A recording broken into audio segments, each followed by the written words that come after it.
Why is it that when people say, "You've changed," they do not mean that as a compliment?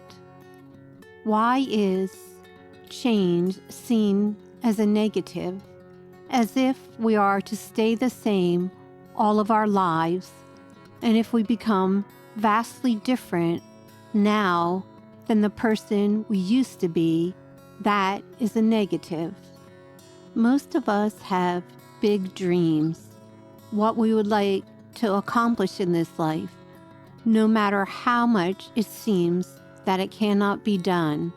We have a yearning within ourselves to affect the world in a positive way and to become so much more than we presently are. The nature of life itself is evolution and change. Nothing stays the same. When you look in nature, there is always an evolvement, a moving toward something greater and more expansive. We expect the seasons to turn one into the next.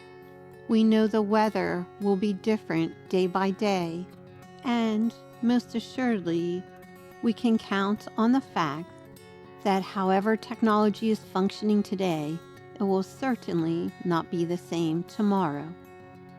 Change is the one constant we know life will always bring about. Yet, somehow, if you and I deviate from the person that we were a year ago or 5 years ago, that makes other people uncomfortable and can often result in us hearing the comment, "You've changed. You're not the same person you used to be." Evolving as a human being is a responsibility we each have. As we live, we realize the gifts, talents, and abilities that we have been given and what purpose they serve in this world. It is very easy, at least seemingly so, to stay the way that we've always been, doing what we've always done for the most part. And yet, although what is familiar gives us a sense of comfort and safety, when we know we are meant for so much more, that gnawing feeling inside of us, the voice that reminds us of all we are on this earth to do, that voice, that gnawing, gets louder and stronger over the years. So why, my friend, when people say, "You've changed," why do they not mean that as a compliment? What is it about our changing and evolving that is so uncomfortable for those we know? It is because our becoming more and more of who we are meant to be causes those around us to have to self-examine their own life and what they truly want to do with it.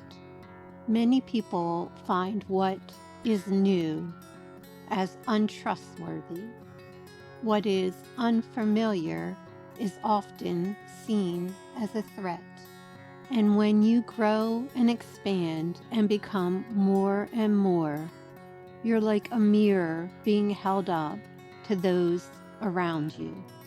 And if that mirror does not reflect back to the people around you that their life has become all they had hoped it would be, then it is much simpler for them to make you wrong versus them going through their own dark night of the soul to become all they are meant to be. So, my dear friend, if you feel that you are in the crucible of life, that those that you could count on are no longer there for you, and you're not quite sure where all of this is headed, I want to assure you that you are on the right track. Because if you read the autobiographies of anyone that has done something amazing in their lives. Every single one of them had to leave what was familiar to truly fulfill their destiny. There may be some people who love themselves enough that they can stay in your life even as you grow and evolve. But if on your life's journey people fall away because you've changed, then know there are kindred spirits waiting for you to embrace you, help you, and support you in making your dreams come true and the world being all that it can be. You are an agent of change, and you are following the great Waymaker, and you are perfectly created for such a time as this. If Swanky Genius encouragements helped your heart, we'd be ever so grateful if you liked, commented, subscribed, shared our podcasts, and check out our book, journal, and coloring book series featuring Lamp the cat and Swanky Genius the bird, who are whimsical best pals at swankygenius.com.